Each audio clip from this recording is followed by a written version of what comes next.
Muy buenos días para todos y todas. Gracias por aceptar nuestra invitación al seminario que hemos titulado Teología de la Niñez, una enseñanza con ternura. Es un seminario alineado a la caminata continental Huellas de Ternura en su paso por Bucaramanga. Hacemos un llamado a los diversos sectores sociales y eclesiales a dejar la indiferencia. Las cifras son alarmantes. El último reporte de medicina legal revela que en el 2018, diariamente 64 niños y niñas fueron víctimas de abuso sexual, un número que lastimosamente representa el más alto en los 20 años en Colombia. Tristemente, la violencia sexual es apenas uno de los tipos de violencia contra la niñez, porque en Colombia cada 2 horas 3 niños o niñas sufren violencia física, verbal o emocional. En el marco de estas acciones y de nuestra campaña para seguir promoviendo la ternura como vehículo para fomentar un buen trato, hemos invitado a Harold Segura, conferencista internacional, pastor evangélico, bautista, teólogo y administración de empresas, miembro de la Fraternidad Teológica Latinoamericana y de la Junta Internacional del Movimiento Juntos con la Niñez y la Juventud. Desde el 2013 forma parte del Consejo Coordinador del Proyecto Centralidad de la Niñez del Consejo Episcopal Latinoamericano CELAN, Pastoral Crianza y World Vision.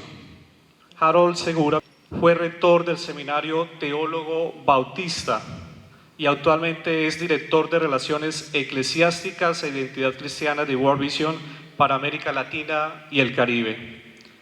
Nacido en Cali, Colombia y residente en San José, Costa Rica, está casado con Marilu Navarro y es padre de 2 hijos. Bienvenido, Harold, a la ciudad bonita y gracias por aceptar nuestra invitación.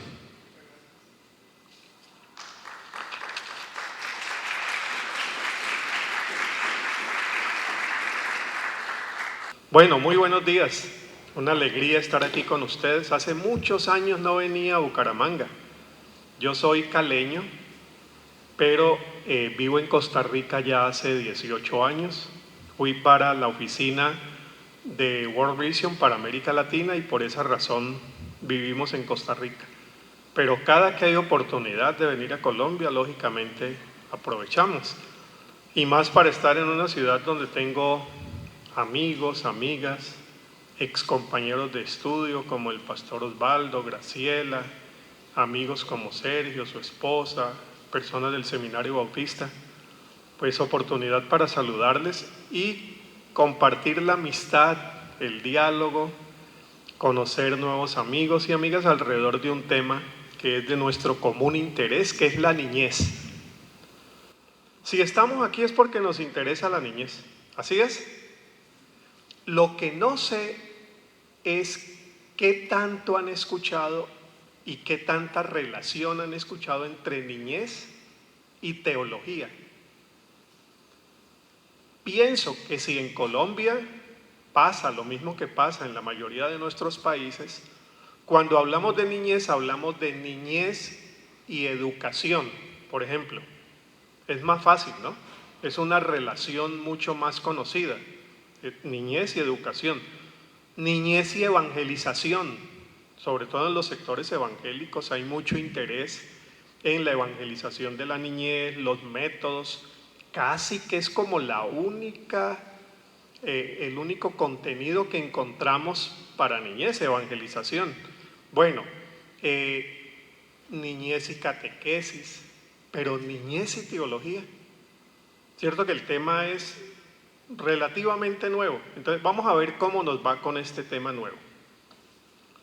Vamos a iniciar con un texto de Mateo capítulo 18 que nos orienta un poco acerca del enfoque que quiero presentarles de teología de la niñez. Leo el texto y les explico algo. En aquella ocasión voy a leer de la Biblia interconfesional.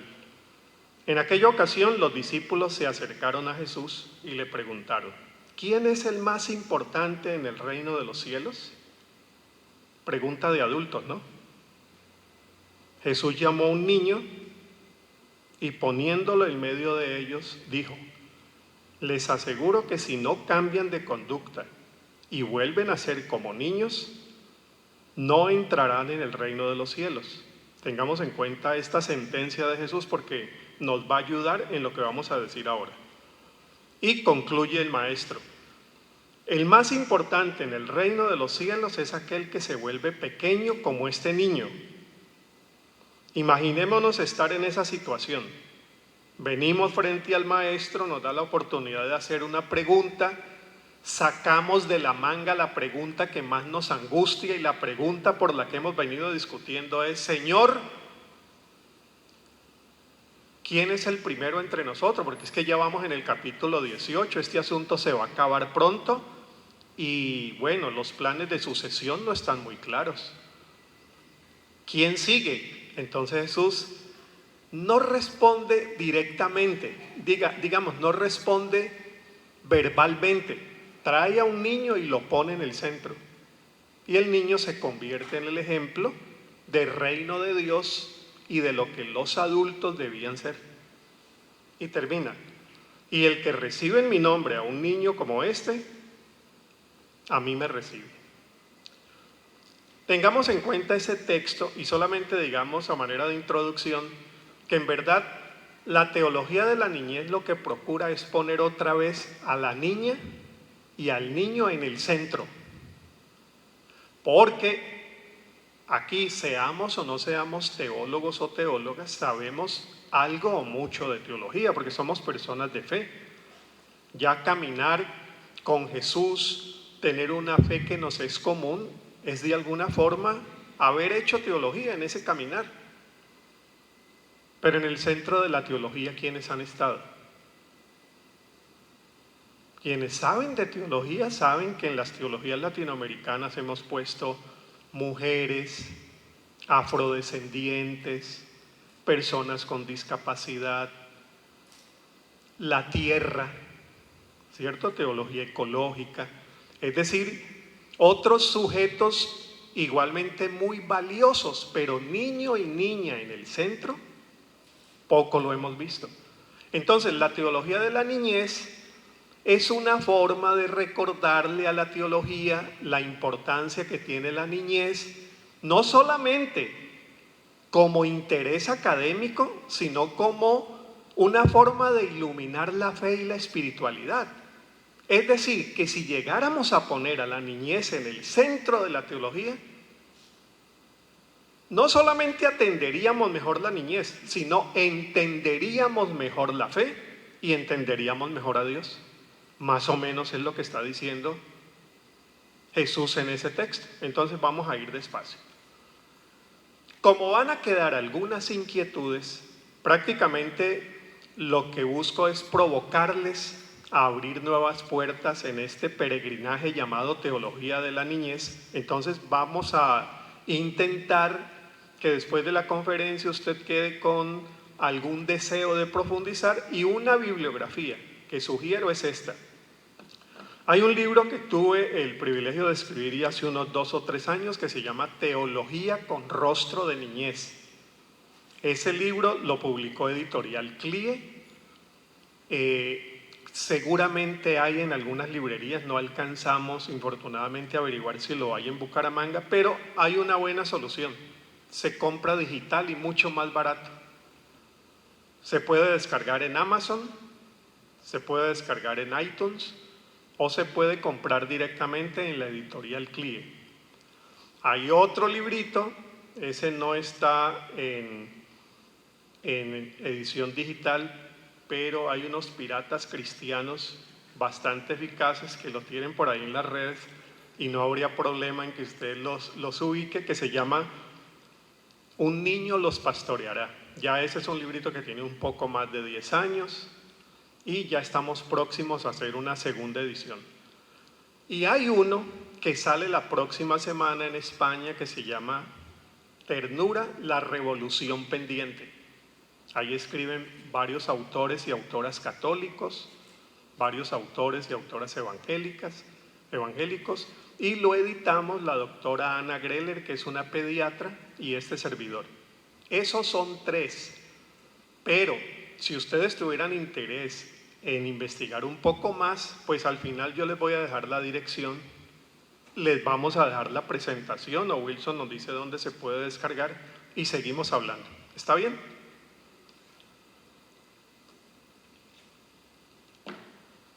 Comencemos entonces por lo que ya insinuamos. La teología de la niñez es un campo de reciente interés para la teología, muy reciente. Aún son muy pocos los teólogos y teólogas que se interesan en teología de la niñez, menos aún si nos referimos a los teólogos académicos cuyo espacio de trabajo son seminarios, universidades. Pareciera ser un tema todavía poco serio o un tema hasta muy infantil para ser tratado por la academia teológica. Cuando hablamos de teología, y cuando hablamos sobre todo de teología con la niñez, aquí hay que tener presente a un autor que algunos de ustedes seguramente conocen, han escuchado algo de él, que es Karl Rahner. ¿Han escuchado algo de Rahner? ¿El nombre les ha sonado en algún momento? Es el teólogo católico más importante del siglo XX, con una incidencia bastante grande en el Concilio Vaticano II. Bueno, ¿por qué lo estamos trayendo a él? Él escribió por allí unas 2 paginitas sobre niñez, pero no es eso lo que nos interesa ahora. Lo que nos interesa ahora es que la teología, la historia de la teología, hizo un gran cambio con los pronunciamientos y las investigaciones y las contribuciones de Rahner, mitad del siglo XX. A esa gran ruptura o cambio se le llamó el giro antropológico en teología. Y les voy a explicar eso bien facilito. El giro antropológico significaba lo siguiente. La teología, ¿de qué se había ocupado? De lo que siempre se ocupa.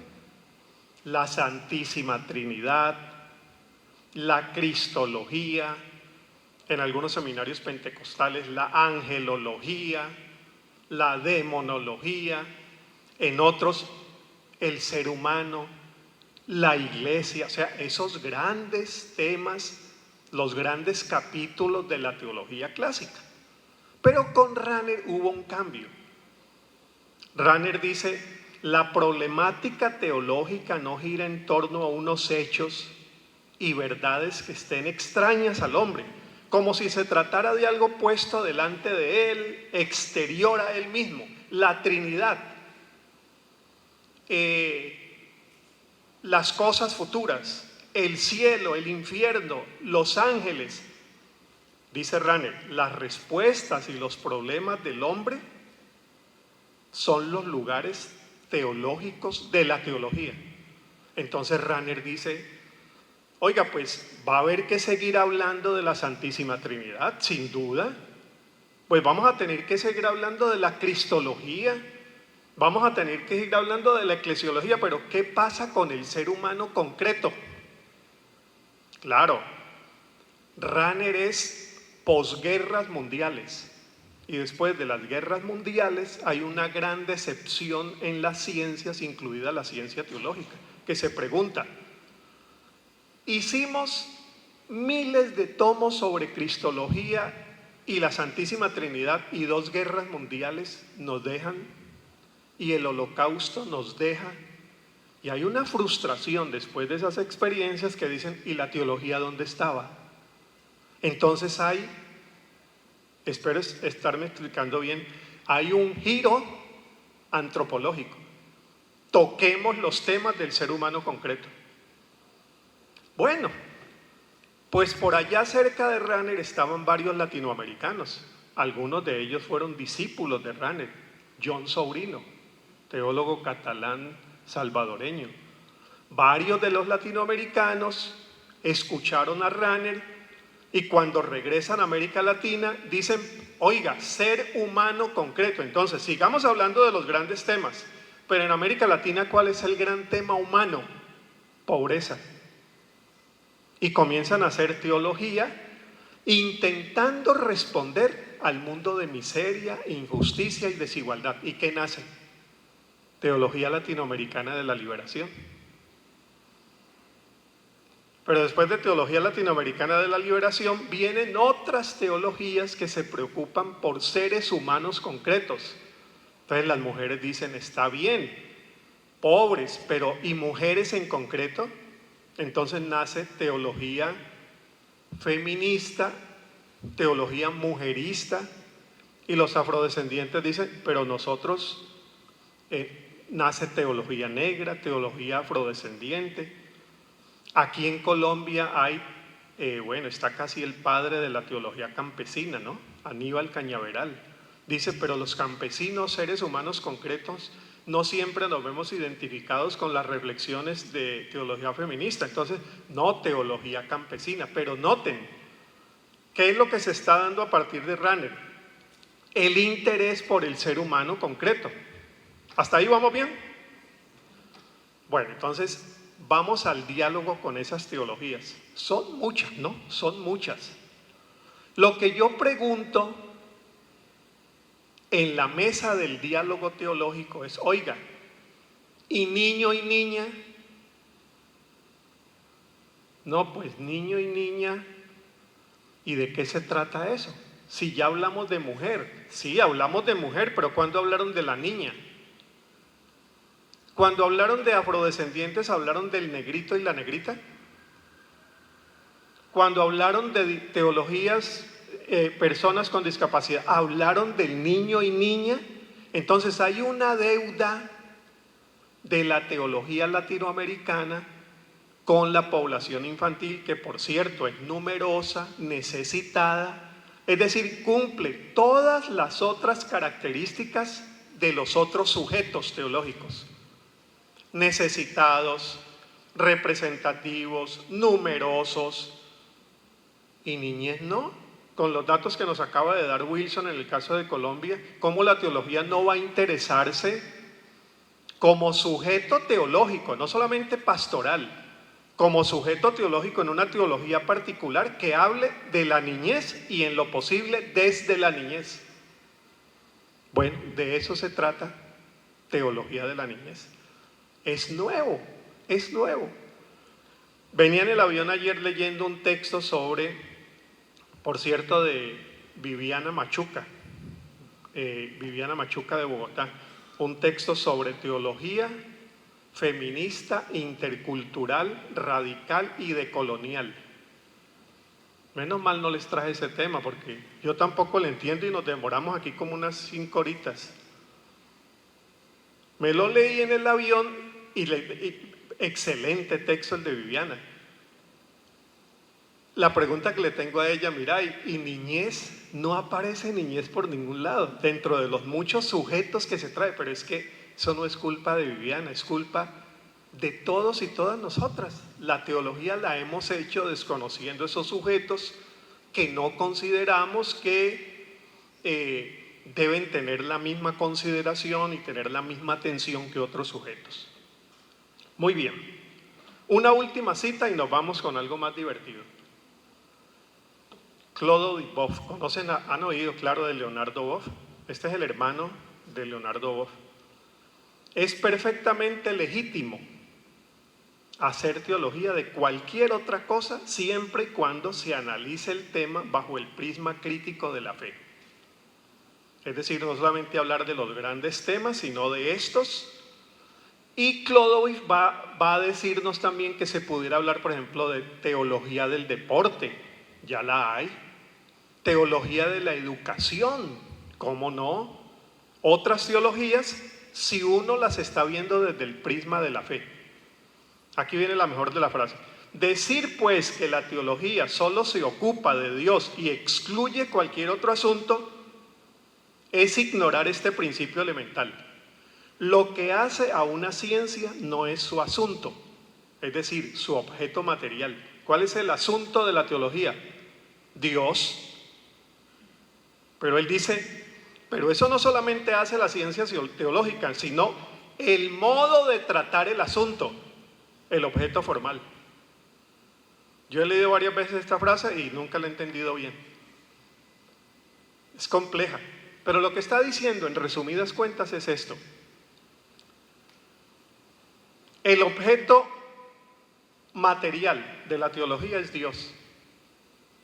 Sí, es Dios.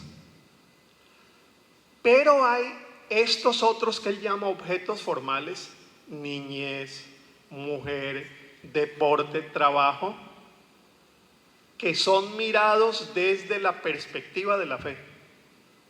Es decir, allí no me estoy ocupando de Dios como el objeto material, sino de las realidades de la vida como objeto formal, vistos desde la fe. A ver, otra manera más sencilla. La teología de la niñez es una manera de hablar de la niñez. ¿Desde qué perspectiva? De la fe. Cuando yo hablo de educación desde la perspectiva de la fe, ahí hay algo de teología de la educación. O teología de la comunicación, bastante hay sobre ese tema. Es hablar de la comunicación desde la perspectiva de la fe. Es una palabra que se dice desde la fe acerca de, en este caso, la niñez. Esto se entiende mejor así.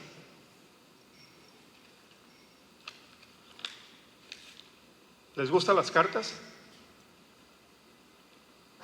Aquí traje varias. ¿Les gusta jugar cartas? Yo no juego muy bien cartas, no juego muy bien. Una vez iba a hacer esta misma ilustración en una comunidad indígena evangélica del Ecuador, y me dice el que estaba coordinando: ni vayas a sacar esas cartas, no te dejan seguir porque allá no juegan cartas, no es cristiano jugar cartas. Pero bueno, aquí en Bucaramanga digamos que la pasamos. Mire, ¿cómo se juega cartas? Bueno, hay unos que juegan con 7, otras que se juegan con 8, depende de lo que uno esté jugando. Vamos a hacer el ejemplo siguiente. Vamos a hablar sobre la niñez. Para yo hablar sobre la niñez y entender la niñez, ¿qué disciplinas y cartas me ayudan a entenderla? Díganme una. Dentro de las disciplinas sociales, ¿cuál me ayuda a entender a la niñez? ¿El juego? ¿La qué? La psicología. Vamos a ir con ese. ¿Listo?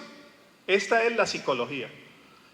¿Cómo va uno a trabajar pastoral infantil sin tener algunos elementos de psicología?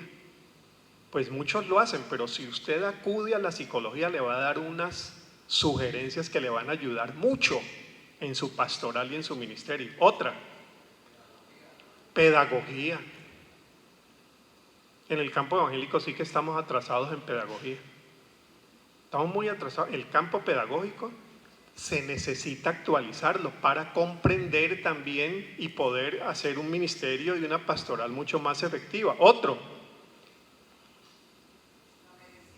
Bueno, la medicina también, pediatría. Puede ser en el campo social. En el caso de World Vision tenemos un equipo de salud, de vacunas. Imagínese uno solo con la Biblia ir a ponerle vacuna a un niño o una niña. No, usted necesita pediatría, algo allí de medicina, ¿no? Otras, trabajo social, recreación, todo lo lúdico, todo. Historia. Sí, la historia nos ayuda a comprender la niñez. La historia nos dice, ¿sabe que la niñez no siempre existió como categoría niñez? La categoría niñez nace a partir de la modernidad. Antes eran personas de 5, 7, 8 años, pero como tal categoría niñez, entonces la historia le ayuda a uno a entender qué pasó en la conquista con la niñez. Uno hace un ministerio entendiendo todos esos factores. En fin, hay otros. Pero si yo hablo de la niñez desde estas disciplinas solamente, ¿esto es hacer teología de la niñez? Esto es hacer pastoral de la niñez con la ayuda de disciplinas. Pero ¿dónde está lo propiamente proveniente de la fe? Tiene que haber una que hable de la niñez, no desde la psicología solamente, No desde la sociología, no desde la historia, no desde la pedagogía, no, desde la fe. Tiene que haber un discurso propio de la fe. ¿Qué dice la pediatría? ¿Qué dice la sociología? ¿Qué dice la historia? Oiga, ¿y qué dice la fe? Lo que diga la fe, ¿cómo se llama? Teología de la niñez. Es un decir acerca de la niñez que tiene contenidos de fe. ¿Vamos bien? Por eso dicen los teólogos latinoamericanos y teólogas, que la teología se hace en forma interdisciplinaria. Uno necesita el diálogo de las disciplinas. Igual para cualquier otro asunto pastoral. Pero aquí me refiero a un asunto que a veces en algunos sectores más que en otros se da, y es un gran error. Es hablar de una realidad humana solo con una carta. ¿Y esa carta cómo se llama? Fe y religión. Yo creo que en muchos nos está pasando en América Latina, en muchos sectores, que uno dice, esto no. Todo esto está en las Escrituras. Déjenme, yo hablo desde las Escrituras, con las Escrituras y solo de las Escrituras. Cuando uno habla de un sujeto, de una realidad humana, solo desde el aspecto religioso y solo desde él, permítanme aquí ya en amistad, yo llamo a eso fundamentalismo cristiano. Entonces yo quiero resolver con esa carta todo. Y hay temas muy fregados para resolverlos solo con eso.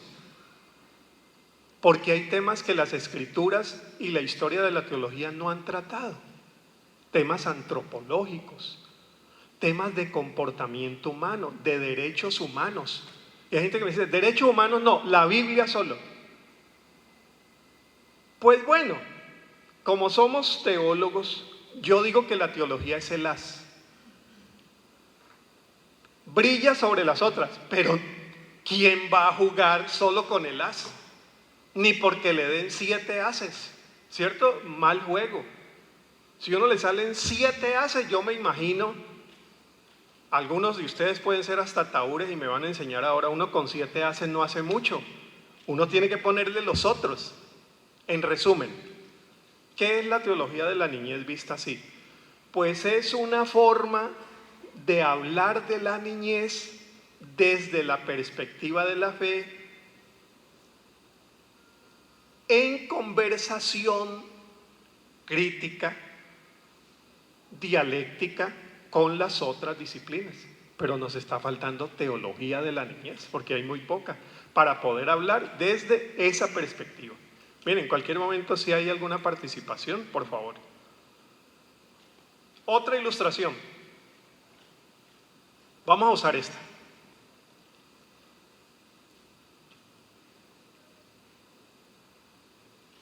Las 3 imágenes, una es esta, con la teología de la niñez. ¿Qué dice y qué cree la fe acerca de la niñez?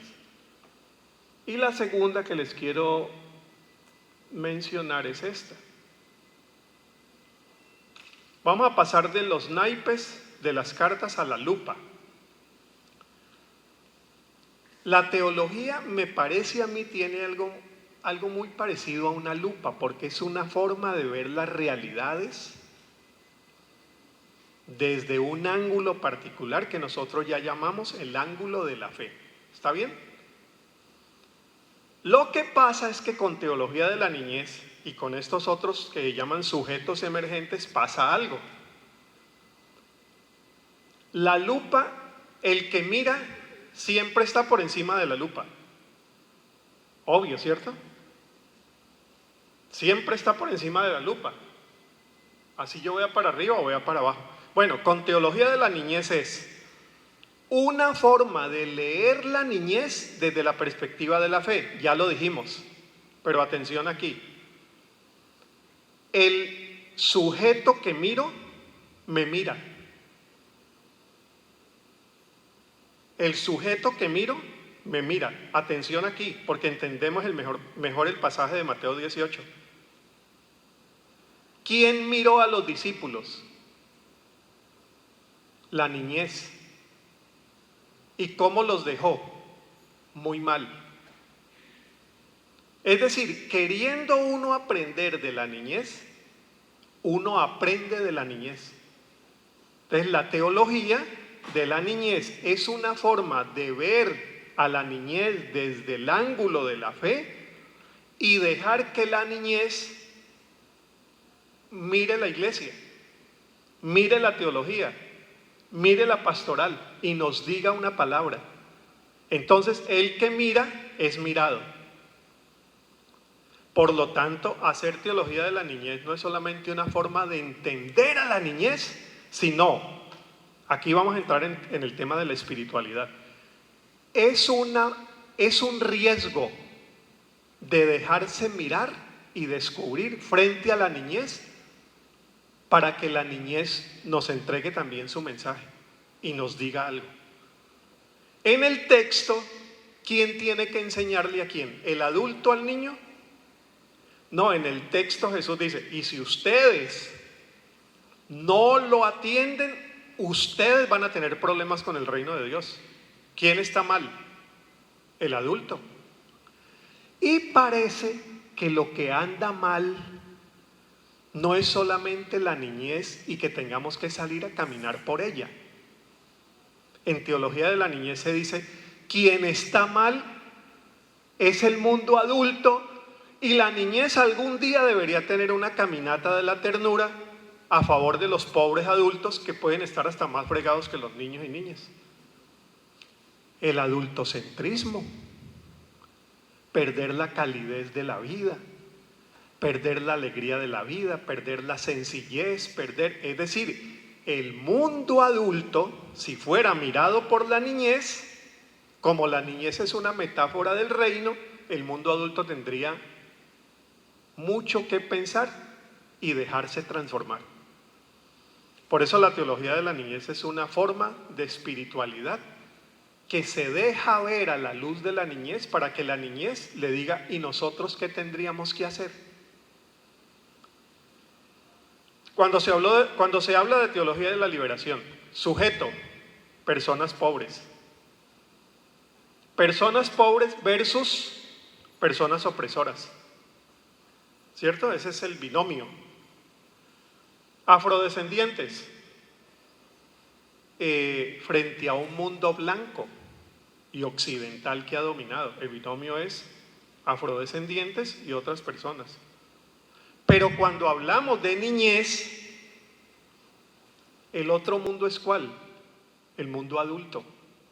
Y a eso lo llamamos adultocentrismo, una forma de haber hecho una sociedad a partir de la mirada del adulto, desde la forma como el adulto entiende poder, como entiende placer, como entiende mundo.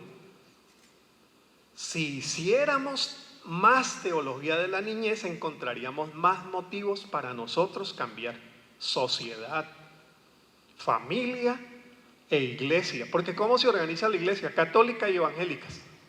A partir del mundo adulto.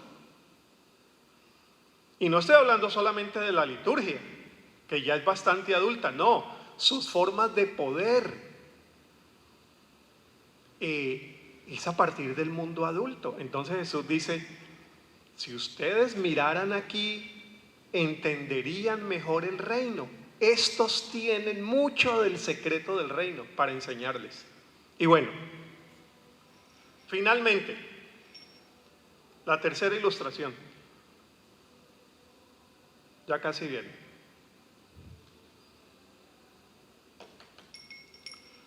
Pues ¿para qué la teología?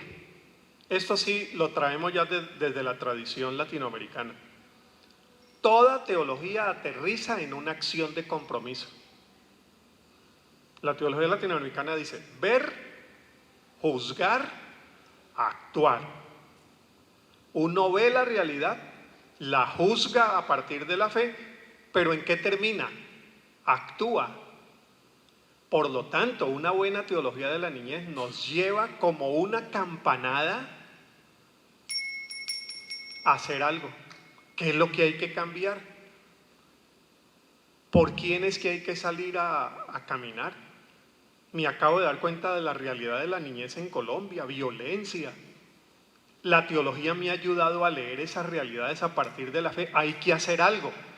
Pero la niñez me ha enseñado también que soy yo el que tengo que cambiar. Es decir, la teología de la niñez es como una campana que te dice, hay que hacer algo, hay que movilizarse. No es, por lo tanto, teología para entretener academias teológicas. Ahí estamos en toda la línea de las teologías latinoamericanas. Siempre aterrizaron en un compromiso concreto. ¿Cierto? ¿A qué lo llama una campanita? Cuando usted oye esto, recreo, llegó un cliente, ¿cierto? Pero nadie se va a quedar quieto, algo está pasando. Por eso uno no le regala a ningún niño una campana. Yo no he visto que le regalen. Usted imagina un niño dele con esto todo el día, lo mantiene a uno en alarma. Regálele un pito, que ya de por sí es molesto, pero una campana lo volvería a uno loco, porque es que la campana remite a me tengo que parar, ¿qué pasó? Es urgencia. O un timbre también sería. Entonces la teología de la niñez es una forma de movilizarnos a favor de niñez y de nosotros. Porque si atendemos a la niñez, mejoramos todos. Ese es más o menos el mensaje. Bueno, por lo tanto, teniendo estas tres ilustraciones, podríamos resumir esto así. Hay dos preguntas que se hace la teología de la niñez. ¿Qué dice y qué cree nuestra fe acerca de la niñez? La pedagogía puede darme algunas insinuaciones, pero yo tengo que responder desde la fe. Atención al cuadrito que está arriba. No me vaya a confundir fe con cultura. Si usted me dice, ¿qué dice la fe sobre la niñez? Que la niñez es inocente, limpia, pura, que todavía no sabe nada. Usted no me está respondiendo por lo que dice la fe. Eso lo dice la cultura. La cultura nos ha enseñado eso. Igual que con mujeres. La cultura que responde, una cultura patriarcal y machista, ¿qué dice sobre mujeres? ¿Qué dice sobre personas con discapacidad? ¿Qué dice sobre afrodescendientes? No, no es la cultura, es ¿qué dice mi fe? El problema es que las lecturas de la fe tienen una gran incidencia de la cultura. Entonces, la teología de la niñez necesita filtrar y depurar. Porque toda teología tiene geografía, hay que ubicarla en un contexto. Y la cultura no es la que le impone el discurso de fe a la iglesia. Por lo contrario, el discurso de fe debería ser un discurso que contradice mucho la cultura, ¿no les parece? Allí donde la cultura dice que el macho es más que la mujer, la fe ¿qué dice? No, Dios los creó, mire, ya no hay varón ni mujer. ¿Quién está respondiendo ahí? La fe contradiciendo la cultura. Entonces hay que hacer ese ejercicio muy fino de entrar a ver qué es lo que dice la fe. Si uno se va al texto que leímos al inicio, Jesús ve a los niños tan desempoderados y tan ignorantes como los ve la cultura. No. Ahí hay señal del reino, pero en la cultura esos poderes se le atribuyen es al adulto. Y segunda pregunta, ¿se acuerdan lo de la lupa? De lado y lado. El que mira es mirado. ¿Qué le enseña la niñez a nuestra fe y nuestras iglesias? ¿Son sujetos como deberían ser o son objetos? Entonces, ¿qué le enseña la niñez a la fe? ¿Y cómo podría ser la iglesia a partir de esa mirada también que estamos llamando de la niñez? En resumen, la niñez es un don, algo que Dios nos ha dado, pero es también una tarea. Hay algo que hacer. Lo que vamos a hacer esta tarde en la caminata es asumir la tarea. Porque si vemos estadísticas, si vemos realidad de la niñez, si vemos violencia contra la niñez, si vemos abandono, si vemos migración desde la perspectiva de la niñez, hay que salir a caminar. Hay que salir a caminar porque es tarea cristiana atender a quienes más nos necesitan. Pero atención, que en una caminata los niños y niñas no sean vistos solamente como los que no tienen y nos necesitan. Porque desde el Evangelio, por dignidad de la persona necesitada, la persona que nos necesita, nosotros también la necesitamos. Tiene algo que decirnos, tiene un mensaje para transformarnos, tiene una buena nueva para decirnos. Nos evangeliza, ¿cierto? Nos evangeliza.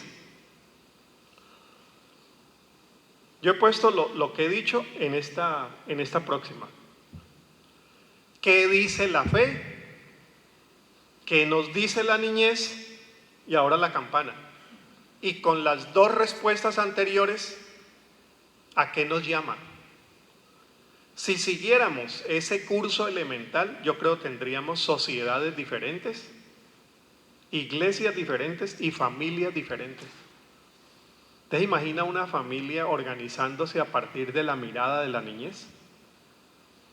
Yo no digo organizar el presupuesto, porque ahí van a tener ellos otra opinión, ¿no? Dice el niño, papá, vaya, cómpreme plata ahí en el cajero. Aquí estamos hablando de una mirada, por ejemplo, diferente de las formas de ejercer poder en la familia, autoridad, de vivir las situaciones de crisis. A partir de la mirada de la niñez, uno tendría una forma distinta de ver crisis, de ver situaciones difíciles. Habría lugar para más alegría, más ternura, en fin. Vamos a hacer este ejercicio aquí haciendo las preguntas en la plenaria. Digamos entonces sobre la primera pregunta. Así sin abrir la Biblia, solamente recordando, sin abrir el catecismo ni nada, ¿qué dice la fe acerca de la niñez? ¿Qué recuerdan ustedes que hayamos dicho sobre la niñez? ¿Qué dice la fe? Escuchen. Dentro de esas cartas vamos a hablar ahora en clave de fe. El as. ¿Qué ha dicho el as sobre la niñez? Sobre todo, ¿qué ha dicho la tradición en algunas iglesias evangélicas? Que los niños no deben participar de la Eucaristía, la cena, porque no entienden todavía. En algunas iglesias no los bautizan. Mire que hay como muchas cosas también diferentes. Claro, si uno se va a cada doctrina tiene unas razones también para explicar eso, ¿no? Pero mire, esas son las cosas que han dicho sobre la fe. ¿Qué más hemos dicho sobre la niñez? Desde la óptica de la fe. ¿Qué más? Que los niños son importantes, son metáfora del reino. Imagínense que la imagen del Mesías que venía tiene rostro de niñez. Ah, eso es un elemento importantísimo. Bueno, esas imágenes son lindas y tenemos que retomarlas porque no le hemos dado tanta importancia. Dios se presenta en el Primer Testamento como una mamá que levanta a Israel como un bebé y lo mima. ¿Cierto? Esa es una imagen muy fuerte, que uno la descubre o la redescubre cuando entra por la mirada de la niñez, tratando de ver lo que la fe ya tenía y nosotros no le habíamos puesto mucho cuidado. Bueno, con el pequeño ejercicio que hicimos ahora, noten las primeras respuestas. Siempre respondemos a partir de la doctrina, la cena o el bautismo. Esa ha sido la historia de más de 15 siglos. La teología, cuando habló de la niñez, se centró en sacramentos, catequesis o doctrina. Las grandes discusiones, por ejemplo, del siglo XVI sobre niñez eran: ¿participa o no de la cena? Ya San Agustín de Hipona decía: ¿van al limbo, al cielo o al infierno? Si se bautiza, va acá. Si no se bautiza, pero las discusiones de la fe sobre la niñez no eran necesariamente desde los textos sagrados, sino desde las tradiciones confesionales. ¿Participa, no participa? ¿Tiene alma? Y los teólogos de los primeros, bueno, sobre todo de Edad Media, decían sí a partir de los 7 años. No, yo creo que es despuesito. Entonces habían todas esas discusiones sobre niñez. Hay una señora norteamericana, creo que es wesleyana, que ha hecho un trabajo fabuloso sobre teología histórica de la niñez y tiene unos volúmenes así, coordina unos equipos de trabajo sobre qué ha dicho la teología sobre la niñez. Sí ha dicho cosas importantes, pero lo que más ha trascendido son esas discusiones de tipo más doctrinal y confesional. ¿Qué dicen nuestras tradiciones culturales y sociales acerca de la niñez? Esa sí es más fácil. Hay una tradición cultural que piensa que todos los niños son inocentes. Esos no han venido a Colombia. ¿Qué más dice la tradición cultural cuando habla de niñez? Ignorantes. ¿Qué más? Que no dicen mentiras. Entonces comienza uno a darse cuenta, lo estás diciendo también, de que mucho de lo que nosotros hemos pensado desde la fe, se lo hemos aprendido es a la cultura. Porque somos adultos dentro de esta misma cultura. ¿Y qué es lo que hacemos nosotros con la cultura? Le ponemos textos bíblicos a la que la cultura nos dijo. Por ejemplo, sobre mujer, para hablar de ese otro sujeto. El hombre es superior a la mujer. Eso lo dijeron los teólogos con rimbombantes redacciones en siglos anteriores. Y decían, es que es un ser inferior porque tal y tal y tal. Entonces, ¿qué es lo que ha hecho la tradición cristiana? Eso lo dice la cultura y yo le busco un texto bíblico que avale eso. O un padre de la iglesia que diga y respalde eso. Entonces terminamos avalando una cultura a veces de desigualdad con textos bíblicos. ¿Ves? Entonces ese diálogo con la cultura me parece a mí tiene que ser un diálogo crítico entre fe y cultura, porque no todo lo que ha dicho la fe viene de la fe, viene a veces de la cultura. Entonces ese diálogo se establece en este caso a partir del sujeto que nos ocupa hoy, pero bien pudiéramos hablar de esos otros, ¿no? Afrodescendientes. Aquí Colombia tiene una de las mejores teólogas de teología afrodescendiente, que es Maricel Mena. Ya dijimos de Aníbal Cañaveral, sobre teología campesina. Esas formas de uno revisar también sus maneras de creer que han sido más copiadas de la cultura que propiamente de la fe. Bueno.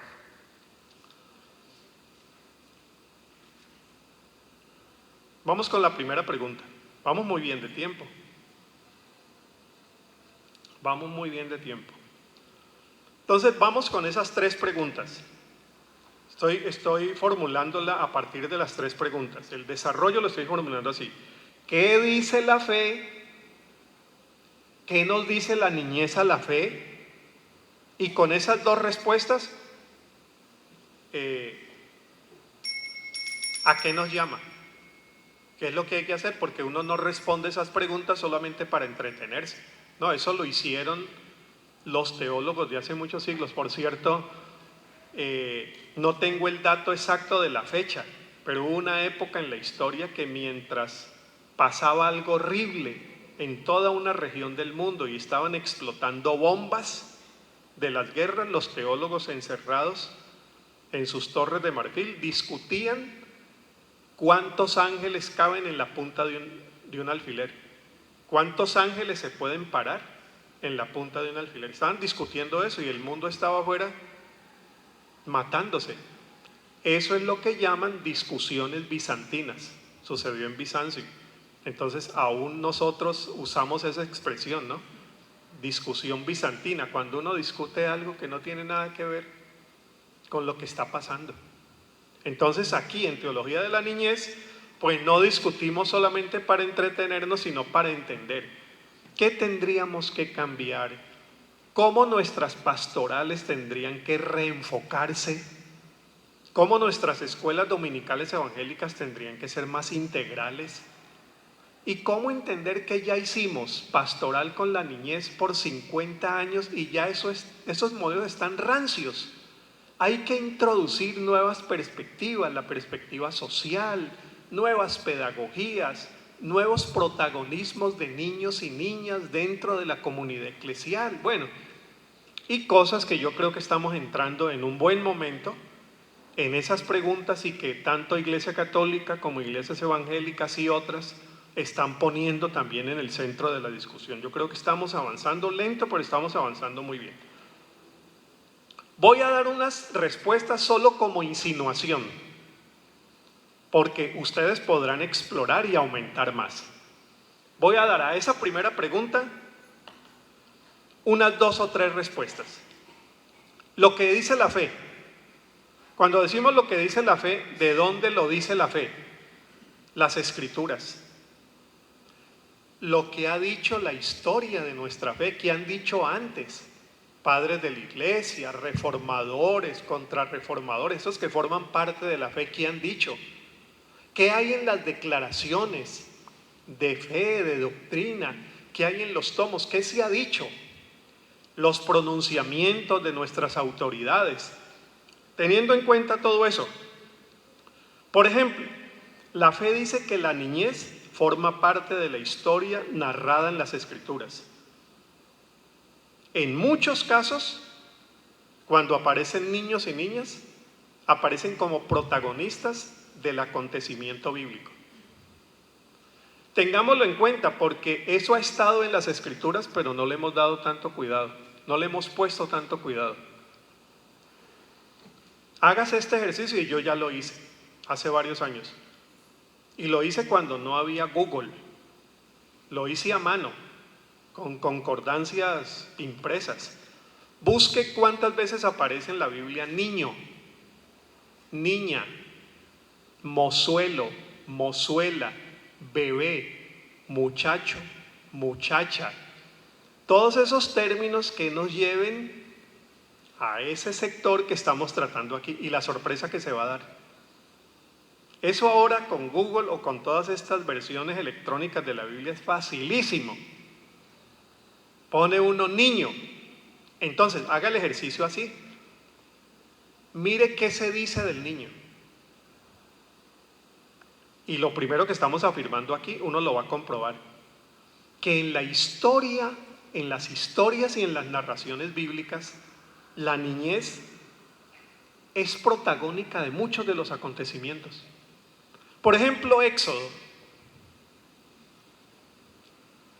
Moisés no aparece con 32 años o 45. Moisés aparece bebé. Y alrededor del bebé se moviliza toda una subversión de las mujeres para defender al niño. Entonces la mamá dice, si es que los van a matar, pues el mío no. Igual que María y José. Hay una similitud entre esos dos textos, entre Moisés y Jesús. Entonces dicen, pues vamos a hacer, y viene toda una trama, toda una estrategia. Entonces usted se hace allá. Entonces cuando usted recoge el niño, usted dice que usted no sabe de quién es el niño y a usted la ponen a cuidar el niño. Y mire todo lo que pasa, pero ¿quién protagoniza esa historia? Un niño. Jeremías 1, 4 al 8. Llamamientos que llegan a niños, niñas. Eso es muy contradictor de la cultura, porque la cultura, sobre todo cultura occidental, asigna roles protagónicos a las personas después de cierta edad. Hay nombramientos que suceden después de... Es posible que se den ciertos nombramientos después de ciertas edades, pero nadie va a nombrar un rey niño. En la Biblia hay reyes nombrados como niños. Bueno, que vengan los biblistas y nos ayuden a entender todo lo que había allí también de metafórico y simbólico, pero es un niño. Niñas.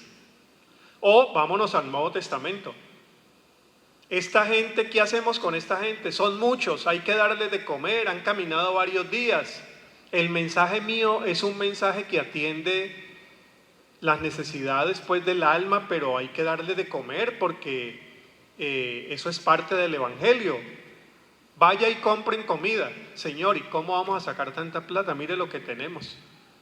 No nos quedó nada y con Judas de tesorero pues uno ni confía cuánto hay.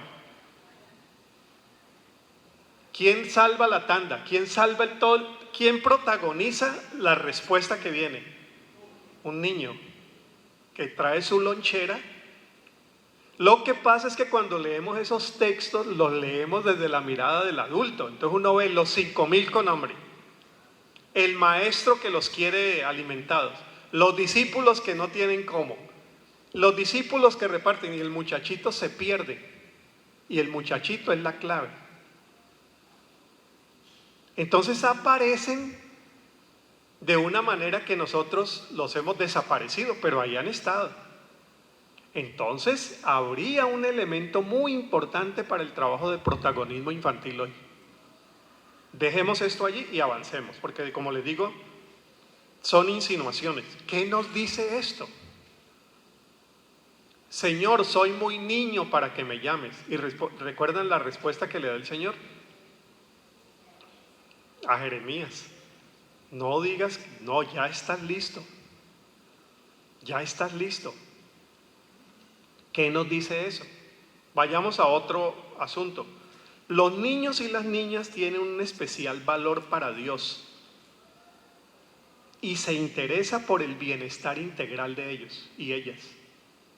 Esto es obvio, esta es una obviedad bíblica, pero es que esas obviedades son las que se nos han ido, no las hemos tenido en cuenta. Voy con esto.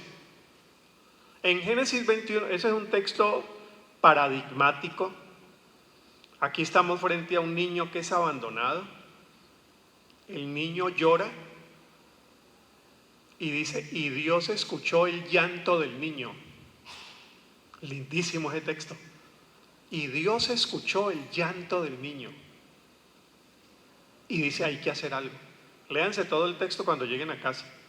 Ya Wilson nos dirá cómo descargan la presentación para que la tengan. ¿Qué nos dice ese texto que es representativo de muchos otros? ¿Qué le interesa a Dios acerca de la niñez? ¿Qué le interesa a Dios de los niños y las niñas?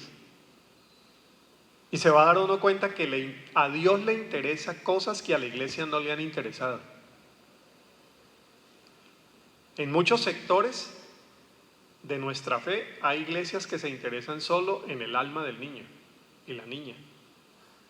Pero esos temas de alimentación, vacunas, protección, abuso, no, eso es para la policía, eso no es tema nuestro.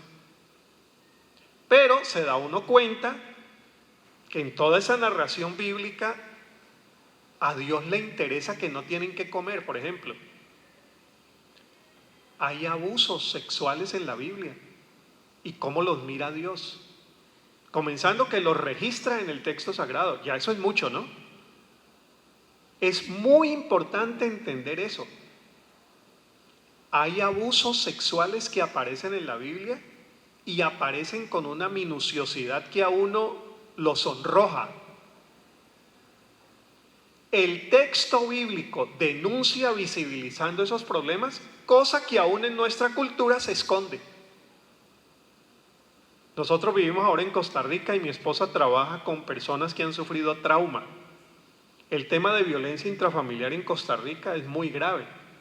Y una de las cosas que a ella le sorprende es cómo, Sergio vivió allá, una de las cosas que a ella le sorprende es cómo a veces el abuso contra el niño y niña es silenciado por la misma abuela y los tíos. El que abusa es el tío. La abuela no dice nada y sabe que es el tío. Y cosas así. Mire, se silencia, porque la cultura enseñó a silenciar eso, de eso no se habla afuera. Por eso es muy significativo que en los textos bíblicos aparezcan varias de esas situaciones de abuso. En un texto sagrado, y ya se pone allí, ¿qué está diciendo eso? A Dios le interesa. Entonces hay un interés integral por la niñez. Avanzamos. La promesa mesiánica, ya mencionaron Isaías, se presenta en la Biblia con una gran sorpresa. el Mesías esperado tendrá rostro de niñez. ¿Se acuerdan de Isaías 11:6? Y un niño los pastoreará. Eso era contracultural. La cultura de aquellos tiempos no tenía en tan alto lugar a los niños y a las niñas. En estos días de vacaciones me dio por leer el Tao, el libro sagrado del taoísmo, escrito por Lao Tse. A propósito, léanse, lo interesante eso para diálogo interreligioso. Hay muchas cosas ahí que coinciden también con los textos nuestros. Pero ese no es el cuento ahora. El cuento es que el Tao tiene 81, no versículos, 81 textos muy, muy pequeñitos, no caben, no ocupan ni una hoja, 81 textos. Entonces, la tradición taoísta dice que Lao Tse, cuando nació, tenía 81 años. Y que Lao Tse, cuando nació con barba blanca, hoy estaría de moda, ¿no? Y larga, y pelo blanco. O sea, nació viejito. Pues esa es una opción interesante por la ancianidad. Y dice que nació a los 81 años porque necesitó un año de gestación para producir cada una de las hojitas del Tao. Contraste eso con la fe cristiana. El maestro es bebé. Y es un bebé tan humano como cualquier bebé. Se encarna, llora, orina, es migrante, tiene que huir, lo están persiguiendo, sabe de angustia, sabe de dolores. Importantísimo esa opción que tiene la fe cristiana por la niñez. Ya desde decir que el Mesías viene en la persona del niño Jesús, que acabamos de celebrar ahora en diciembre. ¿Qué podría decirnos esto? Bueno, esto tendría algún mensaje para el protagonismo de la niñez. ¿Qué tan protagonistas son en la sociedad? ¿Qué tanto vale su voz? El tema de los derechos de la niñez es muy reciente porque tampoco había derechos para la niñez, si no lo había para las mujeres, ni siquiera de votar, ¿cierto? La votación viene a finales de los años, bueno, mediados de los 60 en Colombia, más o menos, ¿cierto? Osvaldo, ¿vos ya habías nacido? Mucho menos para los niños. Eso es completamente nuevo. Y lo del protagonismo es cómo ellos también tienen una voz que tiene que ser escuchada, unas necesidades que tienen que ser visibilizadas. Lo de integralidad tiene que ver con un ministerio más integral. Cuando hablamos de pastoral infantil, estamos hablando de enseñanza, protección, asistencia social,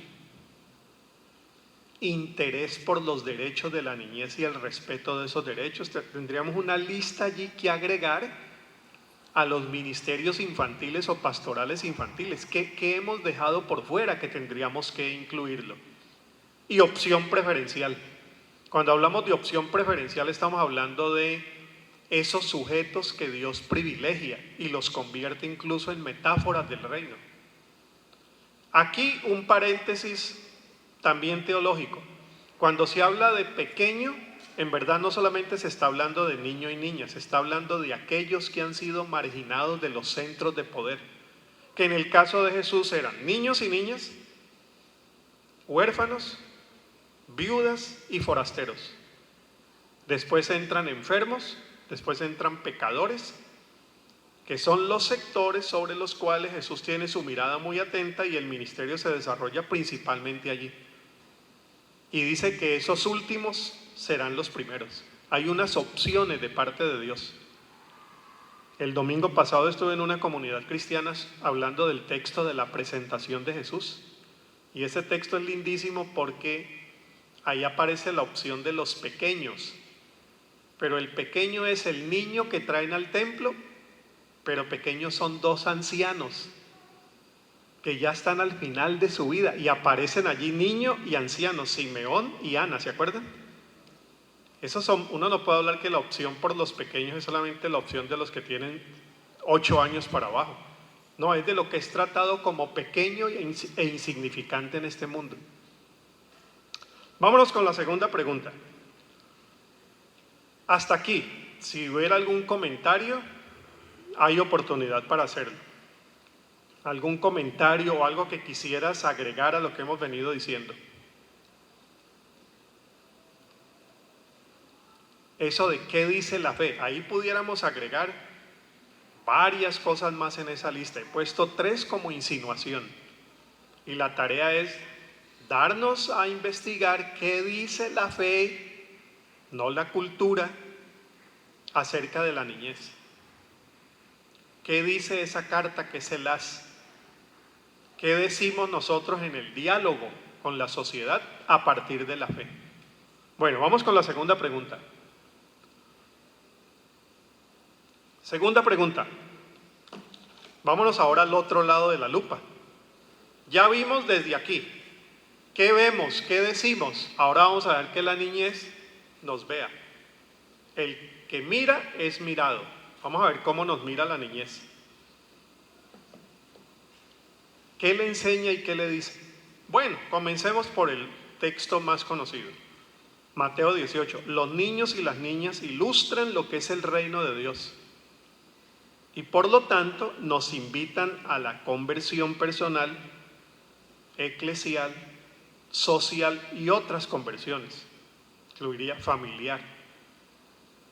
¿Qué nos dice la niñez? Nos hace un llamado a nuestra conversión.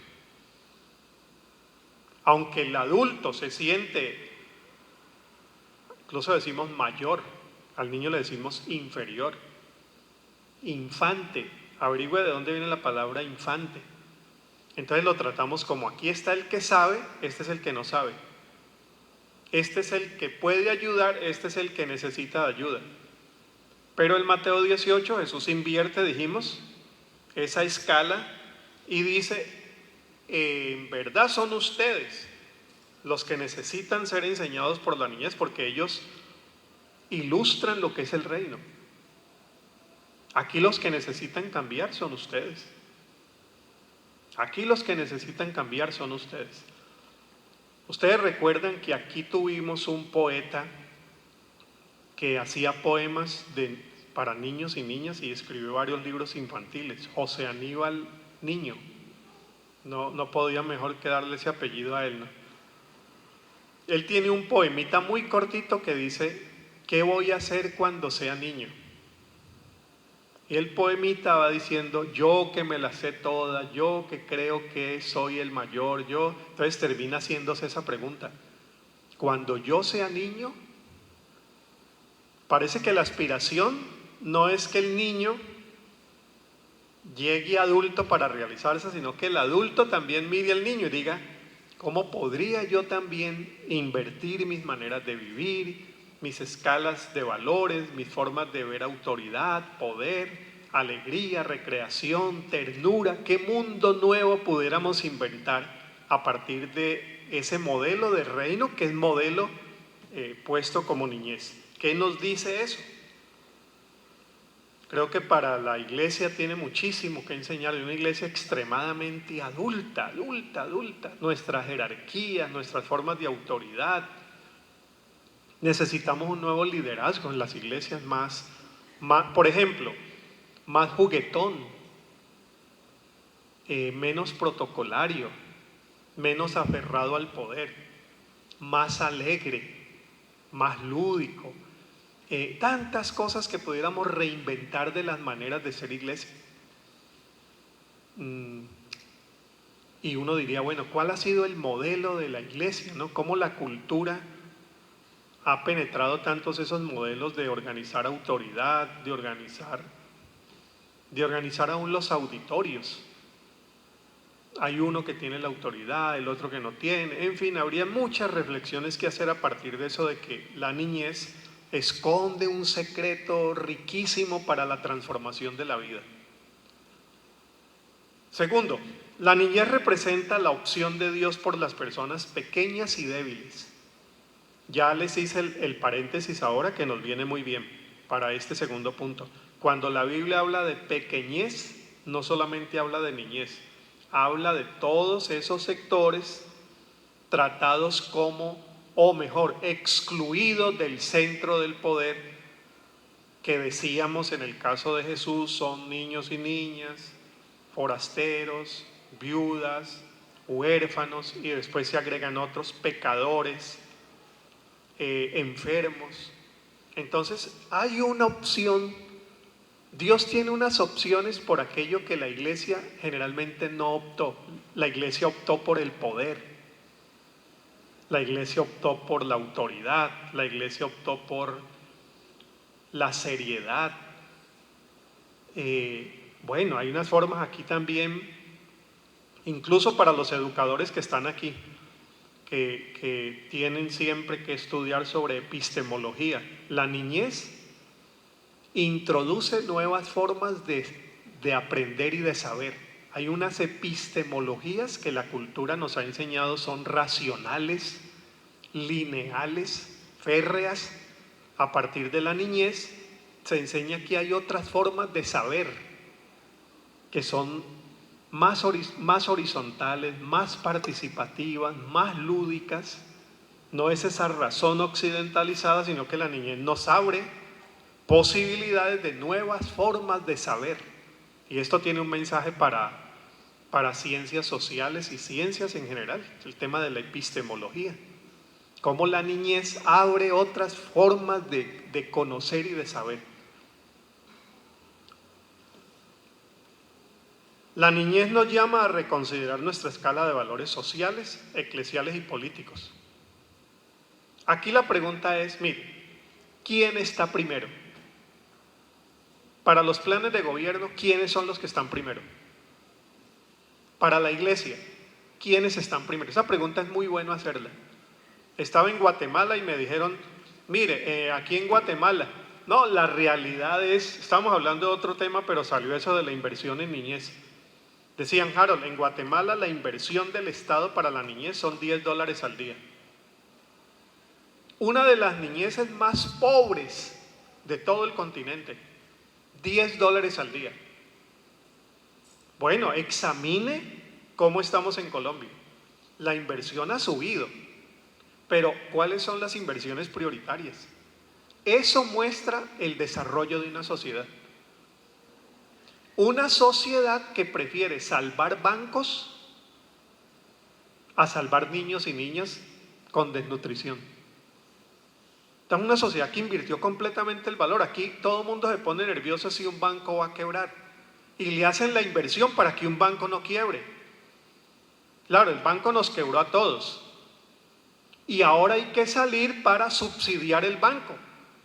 Y niños y niñas, bueno, es el asunto de quiénes están primero, y eso muestra cómo está una sociedad. Caso de Panamá, quienes han ido a Panamá, a veces uno va por ciertos sectores de Panamá, cinta costera y otros, y uno dice, ¿estoy en Miami o estoy en Panamá? Ha tenido un desarrollo, pero ¿a qué llamamos desarrollo? ¿Qué es desarrollo? Si yo quiero ver si Panamá ha avanzado en los últimos 8 años, no me tienen que decir cuántos nuevos bancos llegaron, cuántos edificios hicimos, cuánto pasa por el canal, sino cómo están a los que siempre les va mal en la sociedad. Bueno, indígenas de Cuna Yala, son ni se han dado cuenta que hicieron edificios. Siguen como han estado siempre, marginados y excluidos. Indígenas, poblaciones afrodescendientes. Bueno, una historia muy bien sabida. Entonces, el Evangelio dice, pudiéramos organizarnos de otra forma. Porque si salvamos al niño, nos salvamos todos. Que ese es el gran mensaje de Navidad. Herodes está persiguiendo al niño. María y José lo protegen. Y protegiendo al niño, el texto dice que protegieron al Salvador, es decir, salvaron al Salvador y nos salvamos todos. Claro, igual hoy, si comenzáramos a mirar esos sectores, quizá podríamos tener una sociedad más justa, y con mayor bienestar, pero hay que comenzar por dónde están esas necesidades. El Evangelio mucho de esto nos dice. La niñez nos conduce a nuevas formas de pensar y de creer en Dios. A partir de la niñez surgen lo que estabas diciendo ahora, nuevos rostros, nuevas imágenes de Dios que han estado ausentes en la teología y en la espiritualidad tradicional. Me voy a detener aquí un momentito. Isaías 66 dice, un texto muy similar al que vos estás diciendo. Isaías 66 dice que Dios es una mamá de tetas grandes que alimenta a Israel. Miren la fuerza que tiene esa figura. ¿Cierto que es extraordinaria? Primero, es mujer, es mamá, sabe de lactancia materna. Bueno, un poco de cosas allí, pero la cosa es que rompe con las imágenes tradicionales que hemos hecho de Dios. Si yo les digo cómo es Dios en la tradición cristiana, díganme algunas imágenes. Es varón, rubio, abuelo, rico y vive en el norte. Claro, mire, Dios es blanco, Dios es viejo, Dios es rico, Dios es varón y vive arriba. Es decir, todo lo que sea contrario a eso se fregó. Y resulta que esas imágenes las trajo la teología en gran parte copiadas por la cultura, unas del imperio, otras de la Edad Media, otras de Occidente, y fueron construyendo unas imágenes de Dios que nosotros pensamos que así es Dios. Y hay iglesias donde uno dice, oh Dios, Madre y Padre, y lo sacan. Bueno, yo no oro así, pero los que oran así lo sacan. ¿Cómo así que Dios Madre y Padre? Si Dios es Padre. El Padre Nuestro dice, no, pero mire, Isaías dice, cuidado, no me vayan a dar, espérese, lean Isaías. Porque tenemos unas imágenes que hemos considerado que son caídas del cielo y eso fue construido aquí. No, pero es que en el texto dice, y los padres de la iglesia, sí, pero también hay otros textos y otros padres que en otras circunstancias moderemos esas imágenes. Pero ¿qué nos ayuda a moderar la imagen de Dios? Los nuevos sujetos.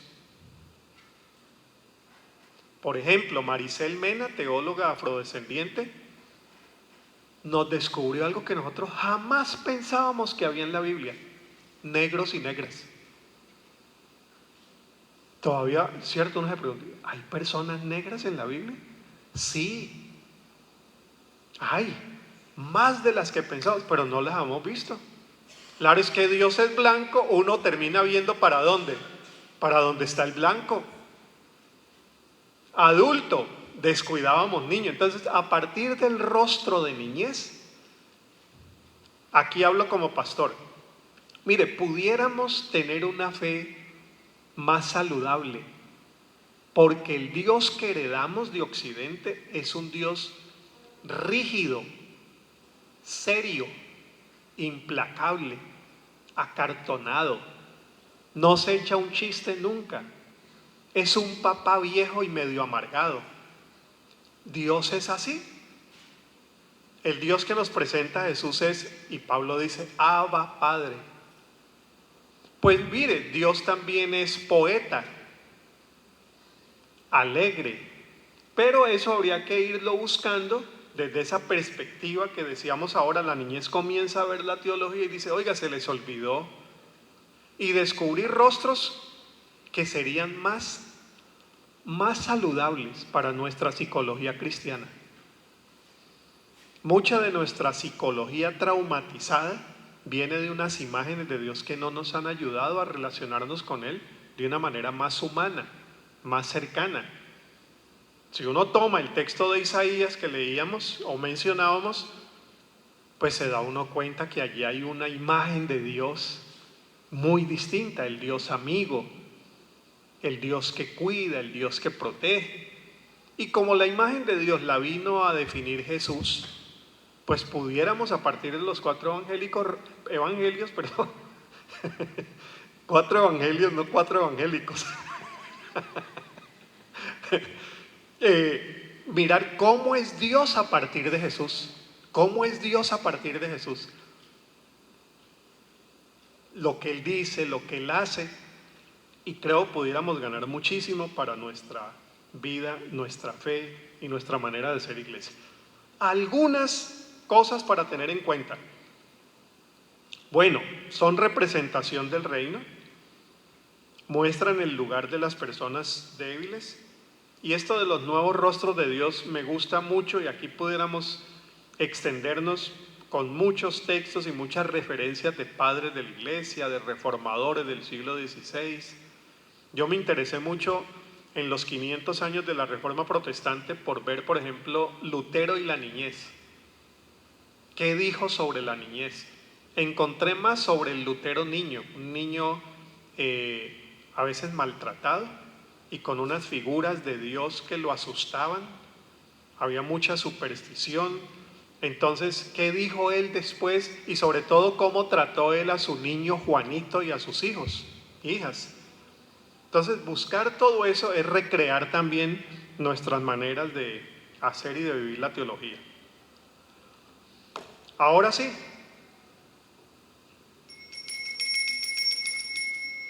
¿Y todo eso a qué nos llama? Pues ahí tendríamos para escribir un tomo de cada cosa de esas, pero el asunto, dijimos, no era entretenimiento de academia teológica, es de pastoral. Se me ocurren estas.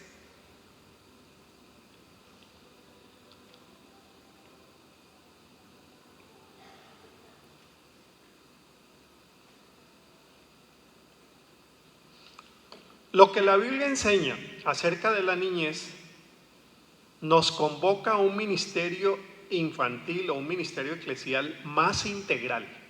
Esa para mí es importantísima en el caso de América Latina y de Colombia en concreto. Unos ministerios que se ocupen no solo del alma,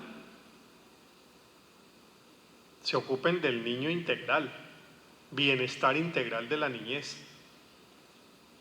Nosotros en World Vision definimos un modelo de bienestar integral a partir de Lucas 2:52. El niño crecía en sabiduría, en estatura, en gracia de Dios y ante los hombres. Hay un crecimiento integral, y lo lindo de eso es que ese niño es un pobre.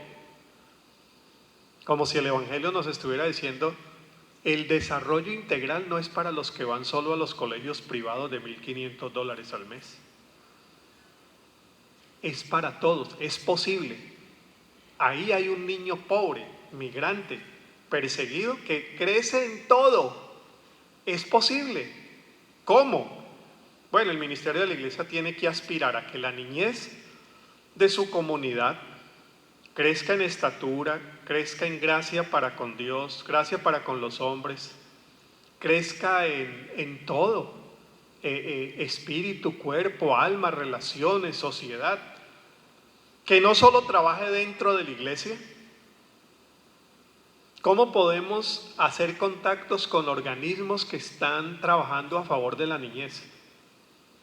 Instituto de Bienestar sería, alcaldías, gobiernos locales, ONGs. Entonces, como la problemática de niñez es tan grande y desafiante, uno no puede quedarse en la parroquia o iglesia tratando de resolver el problema de toda la comunidad, que ese ha sido un problema nuestro, ¿no? La pastoral en América Latina es: dígame cuál es el problema, dentro de la comunidad eclesial lo resolvemos. No hay que entrar a trabajar con esas otras instancias porque el problema es muy grande. El problema es muy grande y la solución tiene que ser integral. En estos días yo estaba discutiendo con una persona, por cierto era una politóloga de la Universidad de los Andes, y nunca entendí por qué tenía un concepto así, que la iglesia tenía que ser la que respondiera a todas las necesidades de la comunidad. Le dije, pero dame un ejemplo. Dice, por ejemplo, educación. no debería haber escuelas. La iglesia tendría que tener todas sus escuelas y educar desde la fe. Bueno, un concepto, ¿no? Ese concepto de que aquí está la solución. Yo pienso que la iglesia está para penetrar también con sus valores y sus pensamientos a la sociedad, pero no puede decir, aquí resolvemos los problemas de salud, educación, protección y derechos. Es una iglesia más modesta, que sabe que es sal y luz, pero no es la roca de toda la sociedad sobre la que la sociedad tiene que pararse y toda la sociedad tiene que seguir sus dictámenes y sus normas. Pero son formas de entender la iglesia que pudiéramos considerar a la luz de estas reflexiones sobre la niñez. Que no solo trabaje dentro de la iglesia y que no solo se interese en enseñar, sino en ser enseñada. Cuando hablamos de niñez, inmediatamente pensamos en maestras y maestros. Cuando pensemos en niñez, deberíamos pensar en estudiantes y estudiantes. Gente que quiere aprender de la niñez. ¿Y qué me tiene que enseñar todo esto que Jesús dice y el Evangelio dice? ¿Qué nuevas formas de vida nos anima en nuestra fe a partir de la niñez?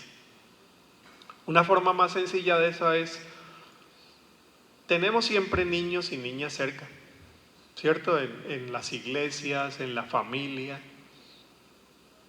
¿Cuánto hay que aprender? Pero hay que darles voz. Hay que dejar que hablen. Lo que pasa es que los niños y niñas, bueno, sobre todo cuando llegan ya después de los 12 años, hablan estratégicamente y callan estratégicamente porque ya aprendieron que hay cosas que en casa no se dicen. Pero si alguna vez usted tiene un conflicto matrimonial, eso es muy fácil, por lo menos en mi casa hay siempre uno día de por medio. Uno pudiera llamar a los hijos, ya esos que pasan de 15, 18, 20, ese ejercicio es de maravilla. Llámelos un día y díganles, mire, mijo, usted ha visto cómo nos relacionamos mamá y papá. ¿A vos se te ocurre decirnos algo para nosotros mejorar la relación? Y aténgase, porque lo que viene es de lo bueno. Ahí por lo menos se ahorra 3 citas al psicólogo. Se las va a decir como el psicólogo no lo conoce a usted. Mira, te dicen unas cosas. Una vez mi hija dijo algo y yo dije, a esta muchacha no le vuelvo a preguntar. Mejor dejemos eso así. Pero es aprender del que nosotros siempre hemos sido maestra. ¿Ves? Es invertir, lo mismo de Mateo 18. Haga el ejercicio en la iglesia. Siente un día a un grupo entre 8 y 13 años y póngalos, como decimos aquí, a votar corriente. Si ustedes fueran los pastores o los sacerdotes de esta parroquia, ¿a ustedes qué se les ocurriría hacer? Y escucha idea, algunas no son muy aplicables, como tampoco si usted hace el ejercicio con gente adulta. Pero escuche y verá las ideas que van a venir. ¿Usted cree que hay algo que mejorar acá? Pero ese ejercicio hay que hacerlo. Es escuchar la voz de niños y niñas, que siempre los hemos tenido solamente para oírnos.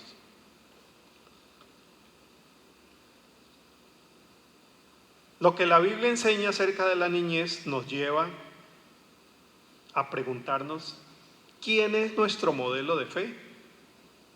¿Quién es el modelo de espiritualidad? ¿Y quién es el modelo de iglesia? Jesús, la tradición eclesial, los modelos de la cultura, otros. Porque en Mateo el Señor dice, este modelito hay que invertirlo. El poder se puede manejar de otra forma. ¿Cuál sería el modelo de los discípulos cuando hacen esa pregunta? ¿Cuál sería el modelo de Simón en el libro de los Hechos cuando pide comprar con dinero el poder para hacer milagros? Ese modelo no fue Jesús. Tuvo que habérselo aprendido algo. ¿De dónde surgen esos modelos? Entonces uno dice, ¿quién tiene que ser el modelo hoy? Jesús invierte, dice, el modelo aquí es el niño y niña. Ellos deberían ser, porque ellos son metáfora del reino. Entonces viene esa pregunta para otras áreas también de nuestra vida personal, eclesial y social. Tercero, lo que la Biblia enseña acerca de la niñez nos lleva a corregir muchos de nuestros conceptos acerca de la niñez. ¿Quiénes son los niños y las niñas? ¿Qué lugar tienen en la sociedad? Si cambiamos esos conceptos, pudiéramos cambiar muchas de nuestras maneras de actuar hacia la niñez, con la niñez y desde la niñez. Entonces yo les voy a dejar aquí un documento que ustedes pueden descargar ahora mismo en el teléfono cuando quieran. Es un documento de unas 50 páginas sobre teología de la niñez, hecha para estudiar en pequeños grupos en parroquia o iglesia. Ahora les cuento eso. Eso es gratis. Entonces miren, el documento, trabajamos en ese documento unos 7 teólogos y teólogas de América Latina. Tuve el honor de coordinar ese grupo de trabajo. Al comienzo dice algo que usted debe ponerle cuidado. Dice, para hacer un trabajo nuevo con la niñez deberíamos cuestionar nuestros conceptos de niñez. Porque los conceptos que hemos tenido de niñez no vienen de la fe. Ya lo hemos dicho aquí, ¿no? Vienen de la cultura. Si nosotros mantenemos esos conceptos, ¿cómo vamos a hacer una pastoral nueva con ellos y ellas? No. Entonces propone el documento, esa parte la escribió un argentino, Nicolás Panotto, dice, hay que cambiar esas maneras de concebir a la niñez para poder trabajar con la niñez, a favor de la niñez y desde la perspectiva de la niñez.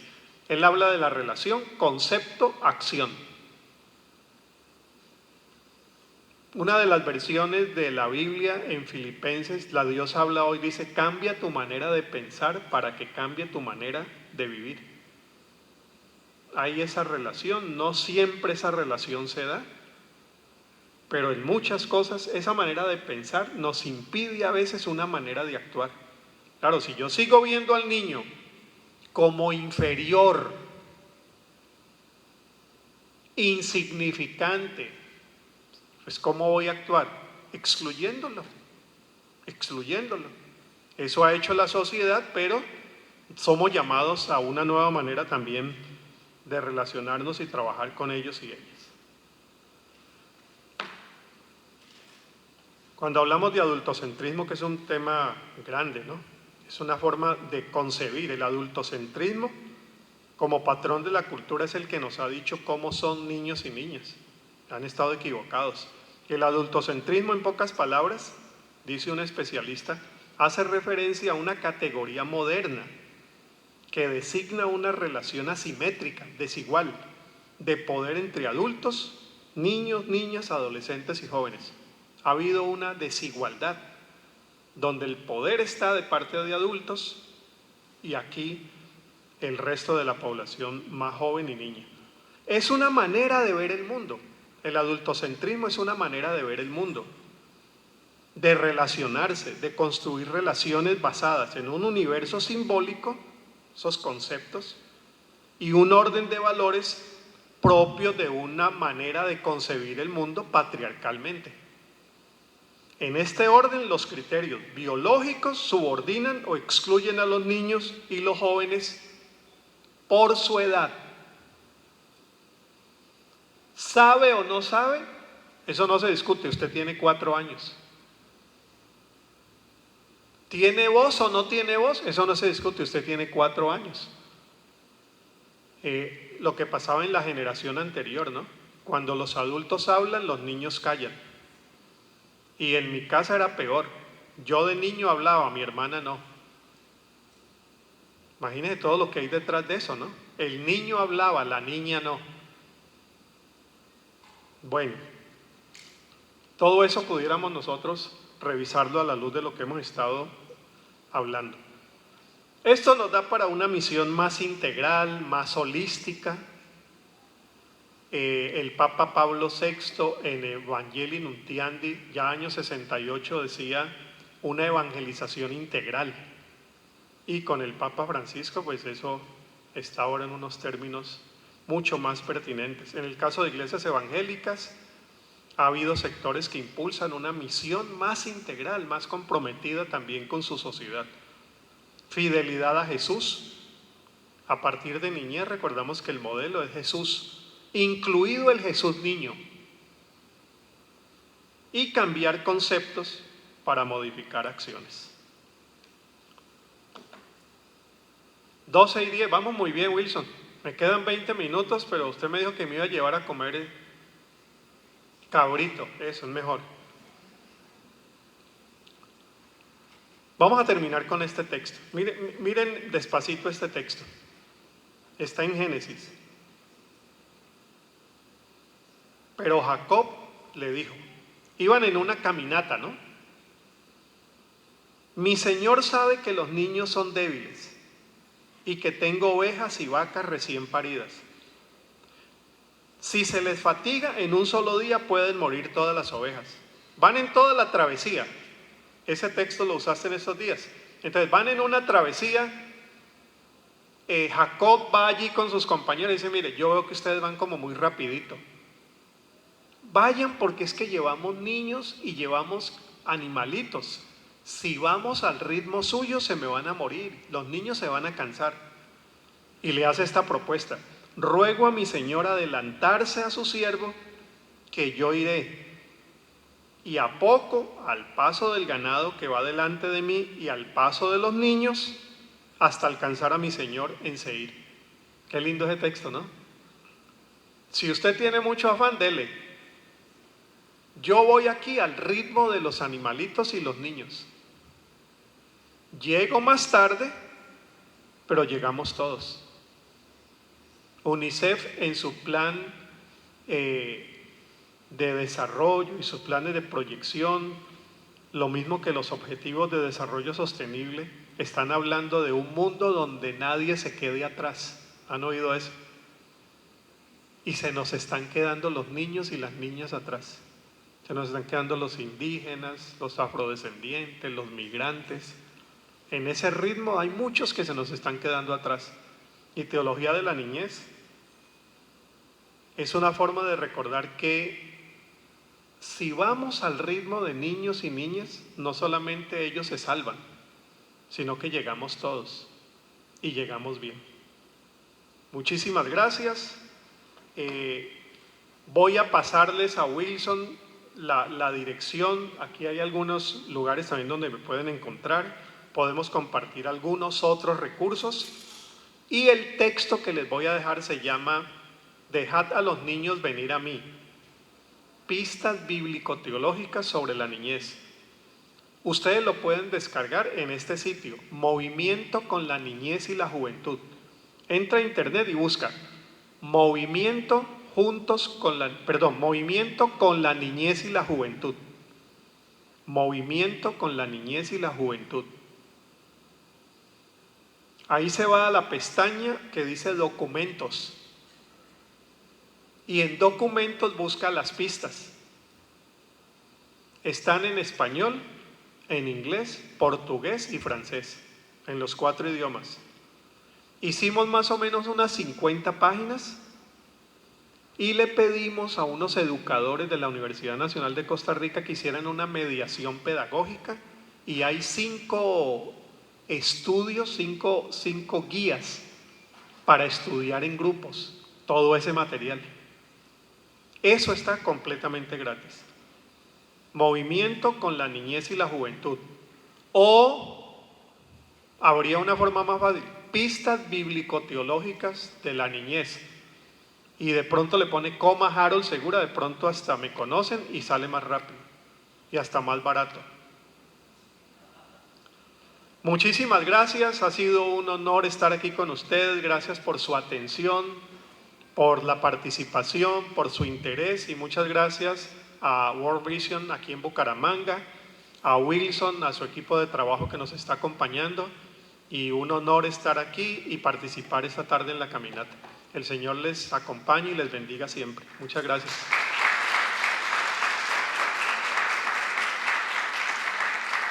Soy Harold Segura, trabajo con World Vision en la Oficina para América Latina y el Caribe.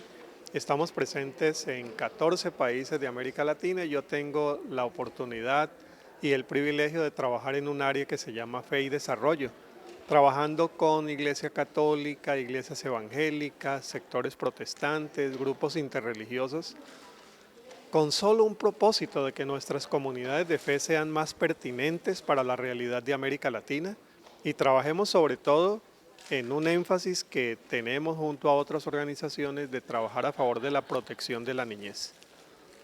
Desde la fe, considero que la teología tiene una urgencia inaplazable, que es hacer una reflexión a partir de la fe sobre las realidades más sentidas de nuestros países en América Latina y en el mundo.